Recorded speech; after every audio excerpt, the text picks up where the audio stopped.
안녕하십니까. 유니뉴스의 이영아입니다. 통일부는 대변인 성명과 논평을 통해 북한이 하루빨리 대화의 장으로 나오길 촉구하는 한편 6일째 통일부 장관은 북한 인권 개선을 위한 기본 계획을 수립하겠다고 밝혔습니다. 통일 소식에서 자세히 전해드리겠습니다. 통일부는 지난 5월 19일 대변인 성명과 21일 대변인 논평을 통해 북한이 하루빨리 대화의 장으로 나오길 촉구했습니다. 김영석 통일부 대변인은 최근 북한이 개성공단과 관련해 우리의 대화 제의를 폄훼하고 사실관계까지 왜곡하며 공단 중단 책임을 우리에게 전가하고 있는 것은 매우 유감스러운 일이라고 밝혔습니다. 그동안 우리 정부가 제안한 세 차례 당국 간 대화 제의 등 개성공단 문제 해결을 위한 다각적인 노력에도 불구하고 북한은 모두 거부하고 있다며 북한이 원부자재 및 완제품 반출 문제를 협의할 진정한 의사가 있다면 사실에 근거하지 않은 불필요한 논란을 야기시킬 것이 아니라 우리 정부가 제의한 대화에 응해야 할 것이라고 말했습니다. 또한 투자기업의 자산 보호에 대한 국제 기준을 준수하는 것은 북한이 국제사회에 책임 있는 이론이 되는 출발점임을 강조했습니다. 통일부는 통일공감대를 형성하고 국민적 소통의 장을 마련하기 위해 5월 27일부터 31일을 제1회 통일교육 주간으로 설정하고 전국에서 다양한 통일교육 행사를 개최할 계획입니다. 통일부는 이번 행사를 통해 국민들의 통일 및 통일교육에 대한 관심도를 높이고 통일 의지와 역량 강화는 물론 박근혜 정부의 국정기조인 평화통일 기반을 구축해 나가고자 합니다. 통일교육 주간 중 이뤄지는 주요 사업은 5월 27일 국립중앙박물관 대강당에서의 통일교육 주간 선포식을 시작으로 통일부 장차관 이하 간부들은 일선 학교의 일일 통일교사로 청소년들과 통일 문제에 대해 소통하고자 합니다. 이는 위례적인 이벤트성 행사가 아닌 통일 미래 세대인 우리 청소년들의 이야기를 듣고 공감하며 통일 문제를 풀어나가기 위한 행사로 5월 27일 6일째 통일부 장관의 문산초등학교를 시작으로 통일부 주요 간부들이 학교에서의 통일교육을 실시할 예정입니다. 또한 전국 초중고교에서는 이 기간 중 1시간 이상 통일교육 계기 수업을 실시하며 전국 학생 통일 글짓기 대회와 대학교 통일 아카데미 등 다양한 참여 프로그램도 운영될 예정입니다. 한편 전국 17개 지역 통일교육센터 등에서는 각종 세미나, 영화제, 특강 등을 통해 지역사회 풀뿌리 통일교육의 착근을 위한 다양한 사회통일교육 행사가 진행되며 그 밖에도 통일교육 주간에 국민들의 참여를 높이기 위한 UCC, 웹툰, 사행시 등 다양한 공모 이벤트를 마련했습니다. 이어 5월 31일 서울교대에서는 통일교육 발전 전문가 포럼도 진행될 계획입니다. 이번 제1회 통일교육 주간이 통일 및 통일교육의 의미와 중요성을 알리는 좋은 계기가 되길 기대하며 국민 여러분들의 많은 관심과 참여 부탁드립니다. 박근혜 대통령은 지난 21일 새 정부 출범 이후 처음으로 재외공관장과의 간담회에서 재외공관은 한반도 신뢰 프로세스와 동북아 평화협력 구상에 대해 세계 각국의 지지를 얻는 데 주도적 역할을 해나가야 한다고 말했습니다.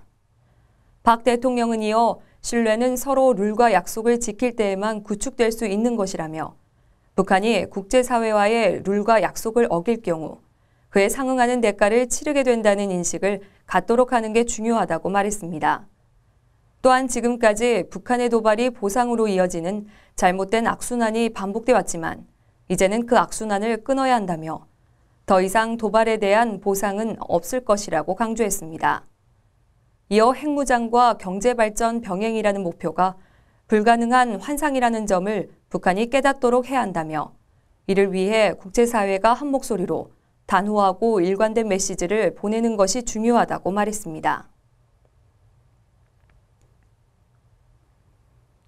6일째 통일부 장관은 지난 20일 북한 인권정보센터와 독일 한스 자이델 재단이 공동으로 주최한 북한 인권을 위한 국제연대, 도전과 과제를 주제로 한 세미나에서 통일부는 북한 인권법이 제정될 수 있도록 필요한 지원 노력을 추진할 것이라며 북한 인권 개선을 위한 청사진인 북한 인권 기본 계획을 수립하겠다고 밝혔습니다. 6일째 장관은 북한 인권 문제를 해결하려면 기본적으로 북한 당국이 국가의 기본적 책무를 직시해야 한다며 북한은 대화를 거부하고 비난만 일삼는 행태를 그만두고 남북이 함께 발전하고자 하는 우리의 노력에 호응해야 한다고 지적했습니다. 이어 한국 정부는 한반도 신뢰 프로세스를 통해 북한이 변화할 수 있도록 북한과 함께 노력하겠다며 북한 취약계층에 대한 인도적 지원은 정치적 상황과 분리해 지속해 나가겠다고 밝혔습니다.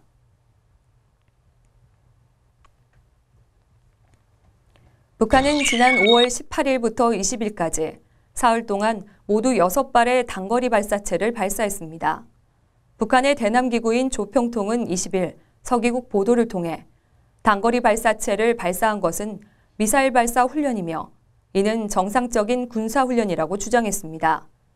이에 대해 청와대 김장수 국가안보실장은 실험 발사건, 무력 시위건, 북한은 긴장조성 행위를 하지 말아야 한다는 입장을 밝혔다고 김행 청와대 대변인이 전했습니다. 한편 북한 김정은 제1위원장은 22일 최룡해 인민군 총정치국장을 자신의 특사 자격으로 중국에 보냈습니다. 중국을 방문하는 구체적인 이유나 일정은 밝혀지지 않았지만 경색 국면이 이어지고 있는 한반도 정세에 어떤 변화를 이끌지 주목되고 있습니다.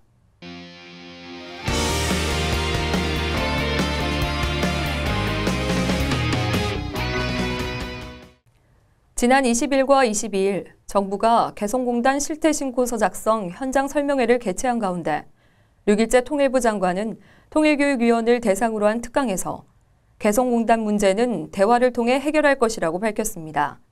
자세한 소식 윤희 현장에서 전해드립니다. 정부가 20일과 22일 양일에 걸쳐 개성공단 입주기업을 대상으로 관계부처 합동 설명회를 개최하고 입주기업 현장 방문을 실시했습니다. 개성공단이 잠정 중단됨에 따라 정부는 5월 초부터 통일부 남북협력지구지원단과 개성공업지구지원재단에 개성공단 실태신고서 접수센터를 설치 운영하고 있지만 접수 실적이 저조하고 기업 측이 작성 어려움을 호소해왔기 때문입니다. 설명회는 개성공단 실태신고서 작성에 관해 민간 전문가가 직접 설명하는 방식으로 진행됐습니다. 개성공단 기업들의 특수성이 있음을 제기를 하셨고 또 신고서 작성 과정에서 여러 가지 궁금증이나 어려움이 있다고 해서 저희가 업계 의견을 수렴해서 작성 방법을 안내하는 설명회를 갖게 되었습니다. 신고서 작성 대상 기업은 약 300개 정도 되는데 그중에 가동기업은 123개입니다. 근데 그 123개 가동기업 중에 지난 5월 15일까지 10개 기업만이 제출된 상태입니다. 그래서 앞으로 오늘 이 설명회를 계기로 해서 기업들이 신고서를 조속히 작성해서 제출할 수 있기를 기대합니다. 설명회 후 이어진 현장 방문 역시 통일부와 관계부처 합동으로 각 분야 전문가로 이뤄진 팀이 직접 입주기업을 찾아 경영 현황과 애로사항을 파악하는 시간을 가졌습니다. 이제 갑작스러운 일로 이렇게 지금 중단이 돼서 정부에서 물론 지원을 한다고 하지만 현재는 빨리 이루어지는 거는 없잖아요. 이제 그런 문제가 저로서는 좀 답답하지요. 한 6월 달 정도는 최소한 됐으면 하는 바람으로 지금까지도 그런 마음으로 있고 있어요. 초조한 심경으로 정부의 신속한 지원을 바라는 입주기업들. 하루빨리 개성공단 입주기업들의 바람이 이루어지고 개성공단이 정상화되길 바랍니다. 지난 21일 통일교육원은 통일교육위원, 중앙운영위원 합동워크숍을 개최했습니다. 이번 워크숍에는 정종욱 중앙협의장 및 지역협의회 회장과 중앙운영위원들이 참석해 통일교육위원 운영 방안에 대해 토의했습니다. 류길재 통일부 장관도 자리해 다가오는 통일교육 주간을 맞아 통일교육의 중요성을 강조했으며 한반도 신뢰 프로세스를 통한 정부의 통일정책 방향을 설명하고 개성공단 관련 상황에 대한 대응 방침과 대화를 통한 문제 해결 의지를 피력했습니다. 통일교육원은 각급 교육기관과 지역사회에서 통일교육 활동을 통해 평화통일 기반 조성에 기여한 전문가를 대상으로 통일교육위원을 위촉 운영하고 있습니다. 류길재 통일부 장관은 21일 민주당 김성곤, 임수경, 정청래, 추미애, 홍익표 의원을 면담했습니다. 통일부의 개성공단 문제 해결을 촉구하고자 장관실을 방문한 민주당 의원들은 이 자리에서 개성공단 상황 등을 포함한 남북관계 전반에 대한 민주당의 의견을 전했으며 류길재 장관은 정부 입장을 설명했습니다. 개성공단 기업협회 비상대책위원회 일행이 남북회담본부를 찾아 류길재 통일부 장관과 면담했습니다. 이 자리에서 류길재 장관은 이 어려움을 정부와 민간이 합심해 헤쳐나가야 한다고 당부했으며 이에 한재근 비대위 회장은 다급한 상황을 이해해달라며 저희도 열심히 노력할 것이라고 답했습니다. 이번 면담은 개성공단 입주기업 애로사항을 청취해 정부 입장을 설명하고 상호 협력하는 방안에 대해서 이야기 나누는 시간이었습니다. 윤희연장 김하늘입니다. 통일부 대학생 기자단이 통일의 문을 두드리는 시간, 대학생 기자 통일톡톡입니다. 오늘은 강원도에서 활동하고 있는 이건희 기자가 DMZ에 대해 특별 취재를 했는데요. 디밀리터 라이즈 존이 아닌 드림 메이킹 존을 꿈꾸는 사람들이 있다고 합니다. 함께 만나보시죠. 안녕하세요. 강원도를 맡고 있는 이건희 기자입니다. 여러분, 강원도 하면 무엇이 가장 먼저 떠오르나요? 감자? 아니면 마이 아파처럼 북한말 같이 들리는 사투리가 생각나나요? 통일 전망대나 녹이 쓴 철책을 떠올리는 분들도 있을 것 같은데요. 오늘 제가 여러분에게 강원도에 대한 새로운 이미지를 심어드릴까 합니다. 무엇을 통해서요? 바로 비무장지대 DMZ를 통해서. 그럼 전문가와 함께 DMZ를 구석구석 탐험해 볼까요? 저를 따라오시드래요. 여기는 춘천에 있는 강원대학교입니다. 이 건물에는 DMZ 헬프센터가 있다고 하는데요. 지뢰학과 교수님과 학생들로 이루어진 DMZ 헬프센터. 비무장지대와 관련해 어떤 연구가 이루어지고 있는지 제가 한번 만나보고 오겠습니다.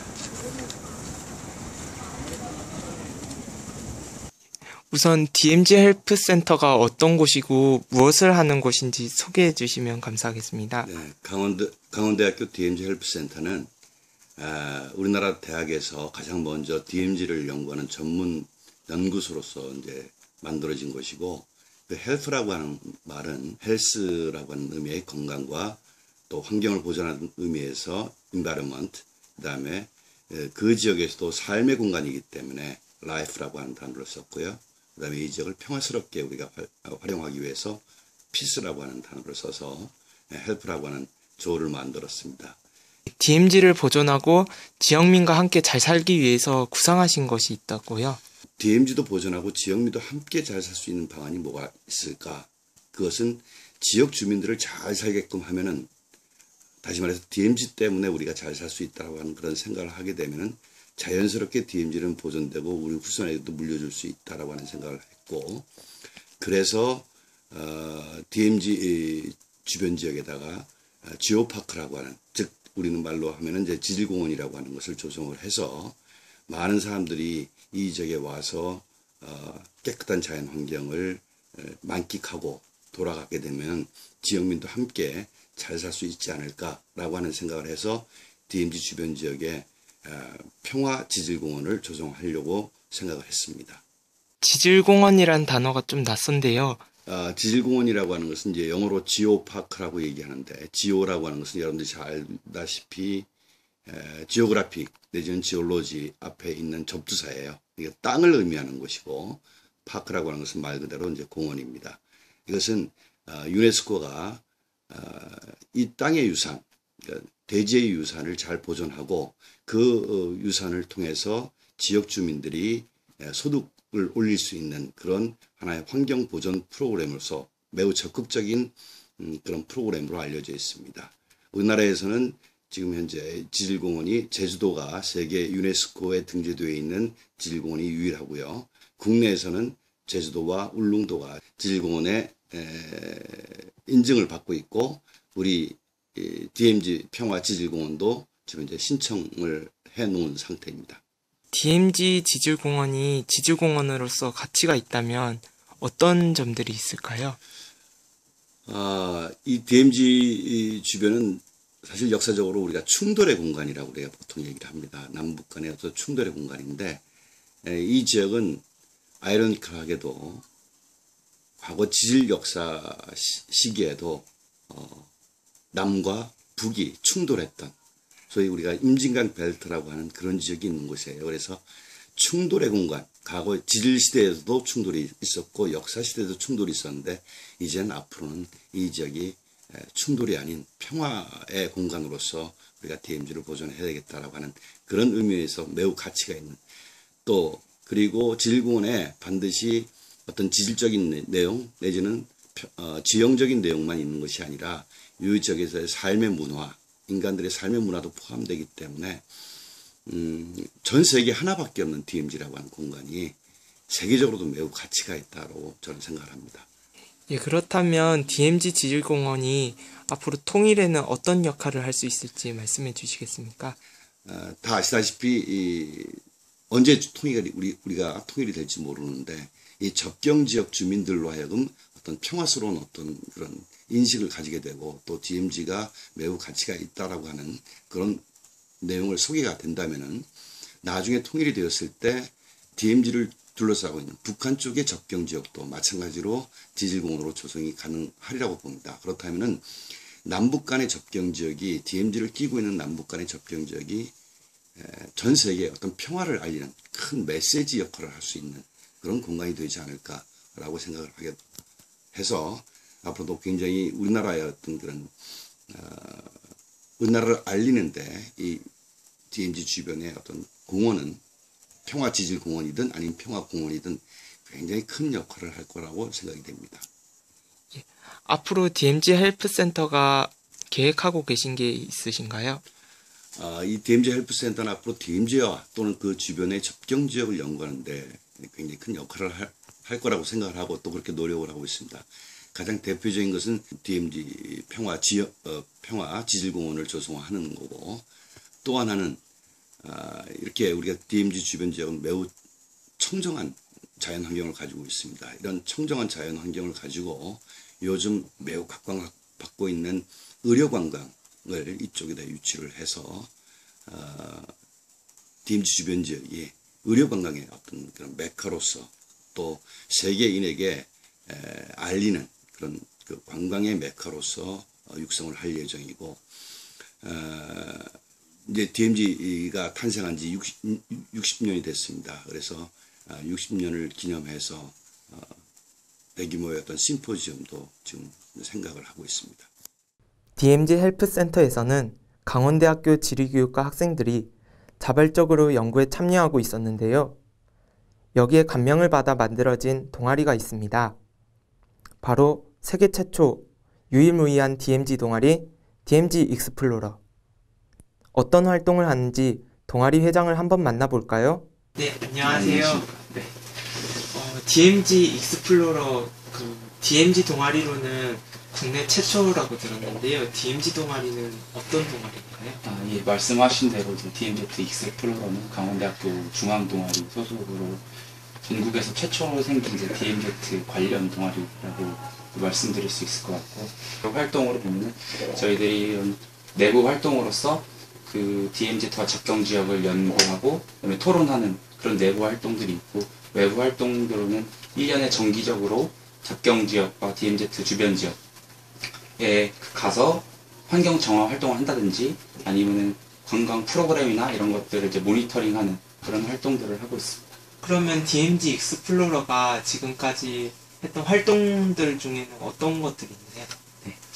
저희는 이제 2010년 4월에 처음 창립을 해서 지금까지 활동을 하고 있는데, 가장 대표적이라고 할 수 있는 것은 8월인가요? 그 전국에 있는 중학생들을 대상으로 해서 80명 정도 모집을 해가지고 DMZ와 접경 지역을 탐방하는 그런 청소년 캠프를 단체와 같이 이렇게 운영을 하고 있습니다. 그런 것들이 대표적인 것이라고 할 수 있겠고, 두 번째로는 저희가 이제 연중 판문점을 방문하는 게 가장 큰 행사라고 할 수 있습니다. 2011년에도 판문점에 그때 처음 방문을 해가지고 이제 북한 군인들도 직접 보고 실질적으로 DMZ와 접경 지역이 이렇게 살아가고 있다. 이런 분위기다라는 것들을 저희 동아리원들에게 이제 인식시키고 그런 것들을 보고서로 만드는 그런 작업들을 하였습니다.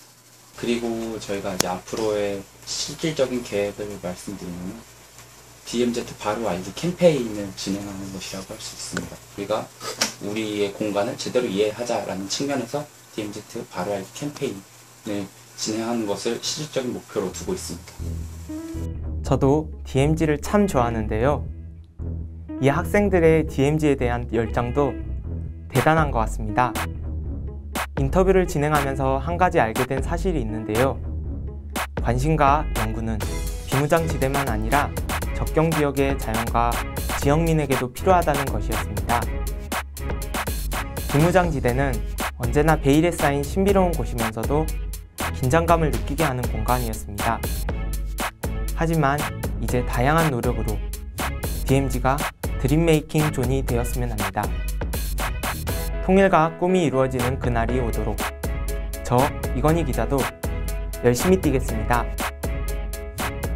지금까지 통일부 대학생 상생기자 이건희였습니다. 올해로 정전협정을 맺은 지 60년입니다. 반세기가 훌쩍 지나온 동안 비무장지대는 사람의 발길이 끊기고 시간도 함께 멈춰버렸습니다. 민통선 지역의 사람들과 DMZ 내의 동식물들, 남북이 하나 될 때 이들의 시간 또한 다시 가지 않을까요? DMZ가 세계 평화의 중심이 되는 날이 하루빨리 오기를 바라며 끝으로 분단의 원인과 폐해, 우리의 통일 노력 등에 대한 이야기를 담은 통일교육원 영상 새 친구의 1박 2일을 보내드리겠습니다. 고맙습니다.